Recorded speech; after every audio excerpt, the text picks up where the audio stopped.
بسم اللہ الرحمن الرحیم۔ محترم سامعین، ناظرین و ویورز، السلام علیکم ورحمۃ اللہ وبرکاتہ۔ امید ہے کہ اللہ تعالیٰ کے فضل و کرم سے خیریت سے ہوں گے۔ اللہ تعالیٰ آپ کو، آپ کے کرنا کو ہمیشہ اپنے حفظ و امان میں رکھے، آمین۔ راہ ہدایت و نجات کے سلسلے کا ولاغ القرآن و حدیث اپنے یوٹیوب چینل بشیر رشیدی سے آپ کی خدمت میں پیش کر رہا ہوں۔ اگر آپ نے اس چینل کو ابھی تک سبسکرائب نہیں کیا تو پلیز سبسکرائب کر کے دوستوں سے شیئر کر کے بیل آئیکن کو پریس کر دیجیے گا۔ شروع کرتے ہیں آج کا ولاگ القرآن و حدیث۔ اعوذ باللہ من الشیطان الرجیم، بسم اللہ الرحمن الرحیم۔ من اہتدی فانما یہتدی لنفسہ ومن ضل فانما یضل علیہا ولا تزر وازرۃ وزر اخری وما كنا معذبین حتی نبعث رسولا۔ صدق اللہ العظیم۔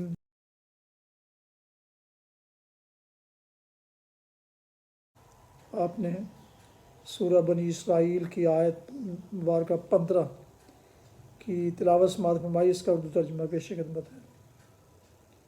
من اہتدی فانما یہتدی لنفسہ، جو کوئی راہ راست اختیار کرے اس کی راست روی اس کے اپنے ہی لیے مفید ہے، اور جو گمراہ ہو اس کی گمراہی کا وبال اسی پر ہے۔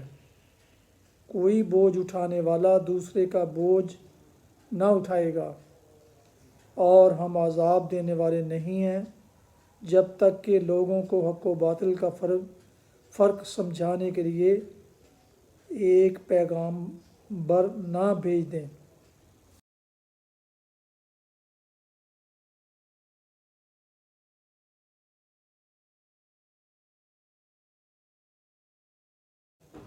اور جو گمراہ ہو اس کی گمراہی کا وبال اسی پر ہے۔ یعنی راہ راست اختیار کر کے کوئی شخص خدا پر یا رسول پر یا اصلاح کی کوشش کرنے والوں پر کوئی احسان نہیں کرتا، بلکہ خود اپنے ہی حق میں بھلا کرتا ہے، اور اسی طرح گمراہی اختیار کر کے یا اس پر اصرار کر کے وہ کسی کا کچھ نہیں بگاڑتا، اپنا ہی نقصان کرتا ہے۔ خدا اور رسول اور داعیان حق انسان کو غلط راستوں سے بچانے اور صحیح راہ دکھانے کی جو کوشش کرتے ہیں وہ اپنی کسی غرض کے لیے نہیں بلکہ انسان کی خیر خواہی کے لیے کرتے ہیں۔ ایک عقل مند آدمی کا کام یہ ہے کہ جب دلیل سے اس کے سامنے حق کا حق ہونا اور باطل کا باطل ہونا واضح کر دیا جائے تو وہ تعصبات اور مفاد پرستیوں کو چھوڑ کر سیدھی طرح باطل سے باز آ جائے اور حق اختیار کر لے۔ تعصب یا مفاد پرستی سے کام لے گا تو وہ آپ ہی اپنا بدخواہ ہوگا۔ کوئی بوجھ اٹھانے والا دوسرے کا بوجھ نہ اٹھائے گا۔ یہ ایک نہایت اہم اصولی حقیقت ہے جسے قرآن مجید میں جگہ جگہ ذہن نشین کرانے کی کوشش کی گئی ہے، کیونکہ اسے سمجھے بغیر انسان کا طرز عمل کبھی درست نہیں ہو سکتا۔ اس فکرے کا مطلب یہ ہے کہ ہر انسان اپنی ایک مستقل اخلاقی ذمہ داری رکھتا ہے اور اپنی شخصی حیثیت میں اللہ تعالیٰ کے سامنے جواب دہ ہے۔ اس ذاتی ذمہ داری میں کوئی دوسرا شخص اس کے ساتھ شریک نہیں ہے۔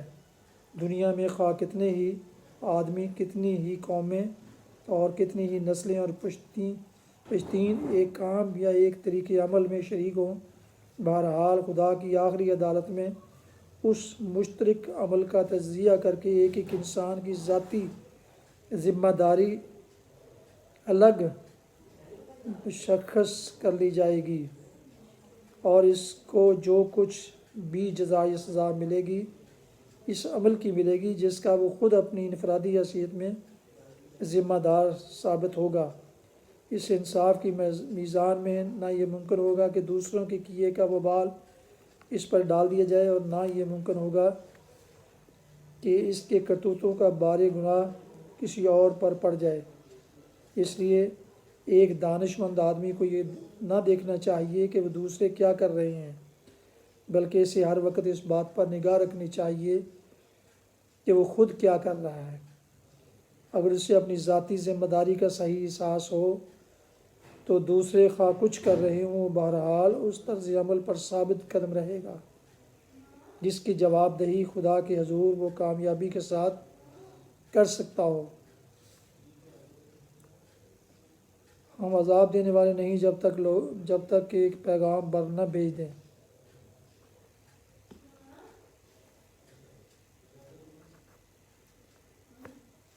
یہ ایک اور اصولی حقیقت ہے جسے قرآن بار بار مختلف طریقوں سے انسان کے ذہن میں بٹھانے کی کوشش کرتا ہے۔ اس کی تشریح یہ ہے کہ اللہ تعالیٰ کے نظام عدالت میں پیغمبر ایک بنیادی اہمیت رکھتا ہے۔ پیغمبر اور اس کا لایا ہوا پیغام ہی بندوں پر خدا کی حجت ہے۔ یہ حجت قائم نہ ہو تو بندوں کو عذاب دینا خلاف انصاف ہوگا، کیونکہ اس صورت میں وہ یہ عذر پیش کر سکیں گے کہ ہمیں آگاہ کیا ہی نہ گیا تھا، پھر اب ہم پر یہ گرفت کیسی؟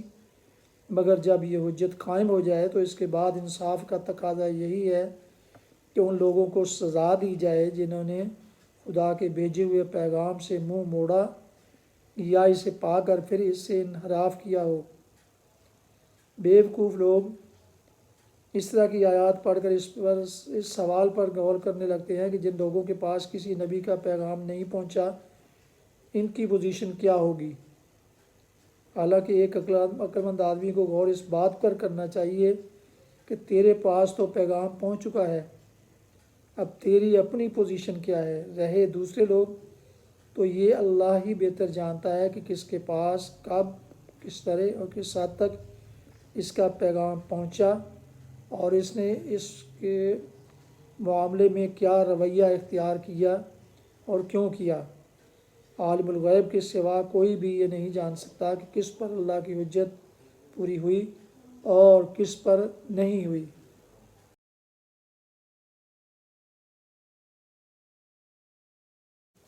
حدیث مبارکہ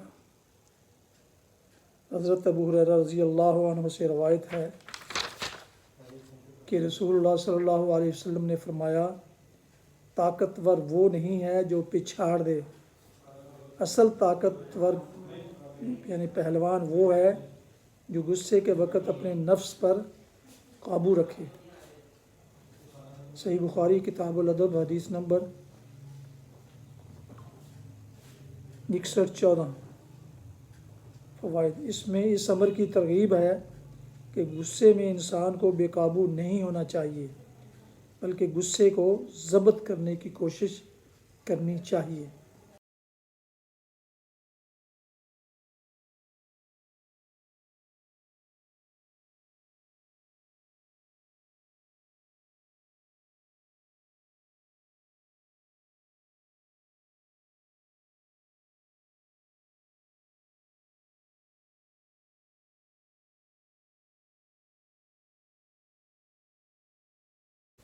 ناظرین و سامعین محترم، ابھی آپ دیکھ رہے تھے اور سن رہے تھے راہ ہدایت اور نجات کے سلسلے کا ولاگ القرآن و حدیث، جس میں آج سورہ بنی اسرائیل کی آیت مبارکہ 15 کی تلاوت، ترجمہ و تفسیر بیان کی گئی۔ اس کے علاوہ ایک حدیث مبارکہ بھی پیش کی گئی، اور یہ روحانی اور قرآنی ولاگ جو سراسر باعث خیر، باعث برکت اور باعث ثواب ہے، میں روزانہ کی بنیاد پر اپنے یوٹیوب چینل بشیر الرشیدی پر اپلوڈ کرتا ہوں، اللہ تعالیٰ کی رضا کے لیے اور آپ لوگوں کی خدمت کے لیے۔ اللہ تعالیٰ اس پر عمل کرنے کی توفیق عطا فرمائے، آمین۔ اللہ تعالیٰ آپ کا حامی و ناصر ہو، اللہ تعالیٰ آپ کو، آپ کے اہل خانہ کو ہمیشہ اپنی حفظ و امان میں رکھے، آمین۔ اپنا بہت خیال رکھیے گا، اپنی دعاؤں میں پاک وطن، والدین، آباء و اجداد، دوست و احباب کے علاوہ اس ناچیز کو بھی اگر شامل فرمائیں تو انتہائی شکر گزار ہوں گا۔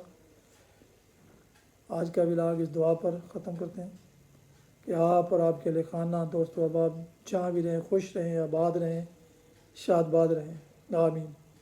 السلام علیکم ورحمۃ اللہ وبرکاتہ۔ پاکستان زندہ باد۔ اللہ حافظ۔